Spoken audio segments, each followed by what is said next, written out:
जिला प्रशासन और नगर परिषद कोटपूतली द्वारा यूनिसेफ और बावड़ी बाइसा के संयुक्त सहयोग से आज सुबह पंचायत समिति के सामने स्थित गंगा सागर तालाब पर स्वच्छता एवं जागरूकता अभियान चलाया गया। अभियान के तहत अधिकारियों, कर्मचारियों, सामाजिक संगठनों, स्वयंसेवी संस्थाओं, भारत स्काउट एवं गाइड, युवाओं और स्थानीय नागरिकों ने सामूहिक श्रमदान कर बावड़ी परिसर की साफ सफाई की। इस दौरान जल धरोहर संरक्षण, पर्यावरण संरक्षण और स्वच्छता के प्रति लोगों को जागरूक किया गया। हालांकि वर्षों से उपेक्षा का शिकार रही इस ऐतिहासिक बावड़ी को लेकर स्थानीय लोगों ने स्थायी संरक्षण और नियमित रखरखाव की मांग भी दोहराई। स्थानीय लोगों का कहना है कि कई सालों से बावड़ी के संरक्षण और पुनरुत्थान की मांग की जा रही है। नगर परिषद की ओर से पहले भी यहां साफ सफाई और सुधार के कार्य कराए गए, लेकिन हालात में कोई बड़ा बदलाव नजर नहीं आया। लोगों का आरोप है कि हर बार अभियान चलाकर खानापूर्ति कर दी जाती है और कुछ समय बाद स्थिति फिर पहले जैसी हो जाती है। गौरतलब है कि कुछ वर्ष पहले तेज बारिश के दौरान बावड़ी का एक हिस्सा ढह गया था, जो आज भी जर्जर हालत में दिखाई देता है। वहीं साफ सफाई के दौरान यहां नशे के लिए प्रयुक्त इंजेक्शन समेत अन्य सामान भी मिला, जो यहां चल रही असामाजिक गतिविधियों की तरफ इशारा करता है। जिला कलेक्टर अपर्णा गुप्ता ने बताया कि नगर परिषद को मिलने वाले विभिन्न योजनाओं के फंड के माध्यम से इसके पुनरुत्थान का कार्य करवाया जाएगा। साथ ही इसकी मॉनिटरिंग और रखरखाव की व्यवस्था भी सुनिश्चित की जाएगी।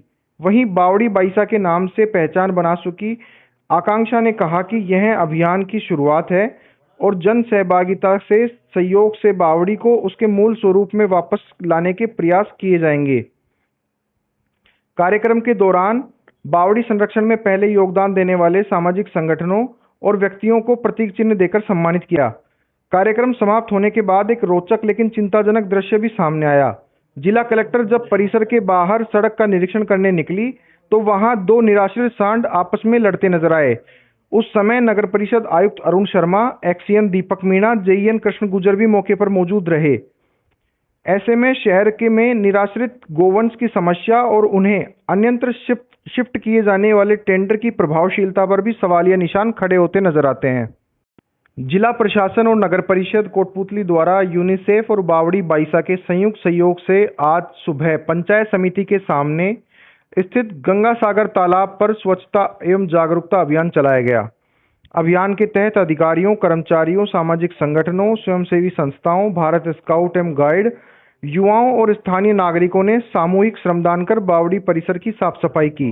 इस दौरान जल धरोहर संरक्षण, पर्यावरण संरक्षण और स्वच्छता के प्रति लोगों को जागरूक किया गया। हालांकि वर्षों से उपेक्षा का शिकार रही इस ऐतिहासिक बावड़ी को लेकर स्थानीय लोगों ने स्थायी संरक्षण और नियमित रखरखाव की मांग भी दोहराई। स्थानीय लोगों का कहना है कि कई सालों से बावड़ी के संरक्षण और पुनरुत्थान की मांग की जा रही है। नगर परिषद की ओर से पहले भी यहां साफ सफाई और सुधार के कार्य कराए गए, लेकिन हालात में कोई बड़ा बदलाव नजर नहीं आया। लोगों का आरोप है कि हर बार अभियान चलाकर खानापूर्ति कर दी जाती है और कुछ समय बाद स्थिति फिर पहले जैसी हो जाती है। गौरतलब है कि कुछ वर्ष पहले तेज बारिश के दौरान बावड़ी का एक हिस्सा ढह गया था, जो आज भी जर्जर हालत में दिखाई देता है। वहीं साफ सफाई के दौरान यहां नशे के लिए प्रयुक्त इंजेक्शन समेत अन्य सामान भी मिला, जो यहां चल रही असामाजिक गतिविधियों की तरफ इशारा करता है। जिला कलेक्टर अपर्णा गुप्ता ने बताया कि नगर परिषद को मिलने वाले विभिन्न योजनाओं के फंड के माध्यम से इसके पुनरुत्थान का कार्य करवाया जाएगा। साथ ही इसकी मॉनिटरिंग और रखरखाव की व्यवस्था भी सुनिश्चित की जाएगी। वहीं बावड़ी बाइसा के नाम से पहचान बना चुकी आकांक्षा ने कहा कि यह अभियान की शुरुआत है और जन सहभागिता से सहयोग से बावड़ी को उसके मूल स्वरूप में वापस लाने के प्रयास किए जाएंगे। कार्यक्रम के दौरान बावड़ी संरक्षण में पहले योगदान देने वाले सामाजिक संगठनों और व्यक्तियों को प्रतीक चिन्ह देकर सम्मानित किया। कार्यक्रम समाप्त होने के बाद एक रोचक लेकिन चिंताजनक दृश्य भी सामने आया। जिला कलेक्टर जब परिसर के बाहर सड़क का निरीक्षण करने निकली तो वहां दो निराश्रित सांड आपस में लड़ते नजर आए। उस समय नगर परिषद आयुक्त अरुण शर्मा, एक्सीएन दीपक मीणा, जेईएन कृष्ण गुर्जर भी मौके पर मौजूद रहे। ऐसे में शहर के में निराश्रित गोवंश की समस्या और उन्हें अन्यत्र शिफ्ट किए जाने वाले टेंडर की प्रभावशीलता पर भी सवालिया निशान खड़े होते नजर आते हैं। कोटपूतली के खुर्दी गांव में आम के पेड़ उखाड़ने के विवाद ने खूनी संघर्ष का रूप ले लिया। आरोप है कि कुछ लोगों ने घर में घुसकर परिवार पर लाठी, सरियों और लोहे की रॉड से हमला कर दिया। घटना में महिला समेत 3 लोग घायल हुए हैं। पीड़िता ने हमलावरों पर मंगलसूत्र लूटने और जान से मारने की कोशिश का आरोप भी लगाया है। फिलहाल पुलिस मामले की जांच में जुटी हुई है। कोटपुतली थाना क्षेत्र के खुर्दी गांव का ये पूरा मामला है, जहां आम के पेड़ को उखाड़ने के विवाद को लेकर 2 पक्ष आमने सामने हो गए। पीड़िता माली देवी ने पुलिस को शिकायत देते हुए आरोप लगाया है कि संतराम विजय समेत अन्य लोगों ने घर में घुसकर लाठी, सरियों और लोहे की फरसीनुमा रॉड से हमला कर दिया।